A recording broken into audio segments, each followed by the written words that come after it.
नाज़रीन अस्सलाम वालेकुम। नाज़रीन हीअ ॻाल्हि मूंखे हितों जे माण्हुनि ॿुधाई आहे। महबूब मुस्तफ़ा पाक जे अंगण मुबारक जे ॿाहिरां मदीने वारे सरदार जे हरम पाक जो उन खां ॿाहिरां हिकिड़ी मस्जिद ठहियलु आहे। इन मस्जिद लाइ ॿुधाइनि था त इहा मस्जिद उन माई ठाराई जंहिं ते जेका माई पहिरियों त महबूब मुस्तफ़ा पाक जे रस्ते मुबारक ते कंडा उछलींदी हुई, काफ़िराणी हुई त जीअं उनखे तकलीफ़ आहे मालिकनि खे ॾियण जे लाइ। पर जॾहिं उहा बीमार थी, इहो मशहूरु वाक़ियो सुगड़ो फ़क़ीरो तव्हां ॿुधंदव त तव्हांखे मज़ो ईंदो। इहो मशहूरु वाक़ियो आहे। जॾहिं उहा बीमार थी तॾहिं महबूब मुस्तफ़ा पाक पुछणु वियसि। जॾहिं घर वियसि तॾहिं रोई ॾिनी। अर्ज़ु कई, मुंहिंजा सोणा, हीअ उहा मस्जिद आहे साईं। मुंहिंजा सोणा, मां अव्हांखे तकलीफ़ ॾियां, अव्हां मूंखां पुछणु आया आहियो। महबूब करीम फरमायोसि, असां रहमत लिल आलमीन आहियूं, सॼे आलम ते रहमत आहियूं। ॿुधो आहे त हितां जा माण्हू ॿुधाइनि था त हीअ मस्जिद उन माई जॾहिं कलमो पढ़ी मुस्लमान थी, हीअ मस्जिद उन ठाराई।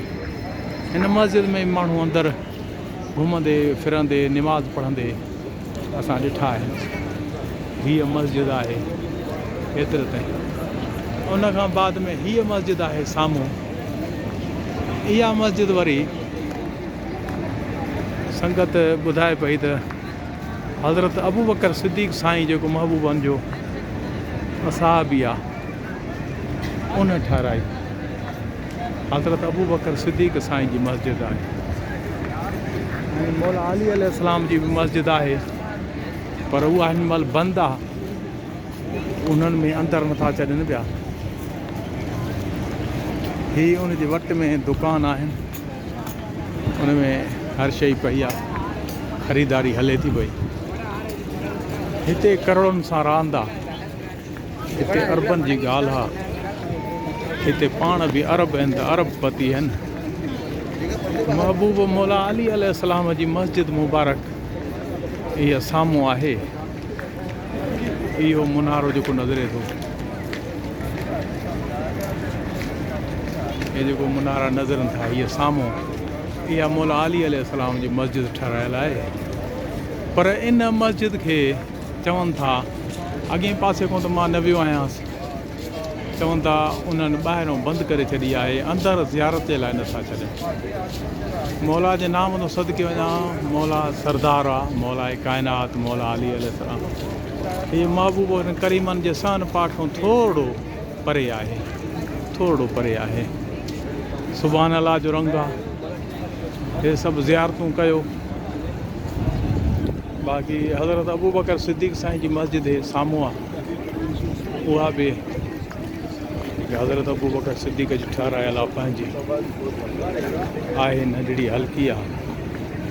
उन मस्जिद जो बि तव्हांखे दीदार था करायूं। हे मथे गुंबज़ अथसि,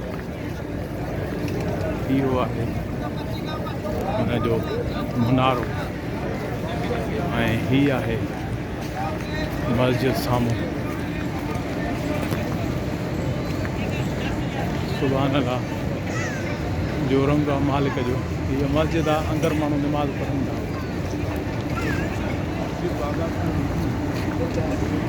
सुभान अल्लाह, सुभान अल्लाह जो रंग आहे। मौला जे नाम तो सदके वञा, शहनशाह करीम आहे। सुभान अल्लाह, ज़ियारतूं कयूं अथव। मौला तव्हांखे आबाद कंदो।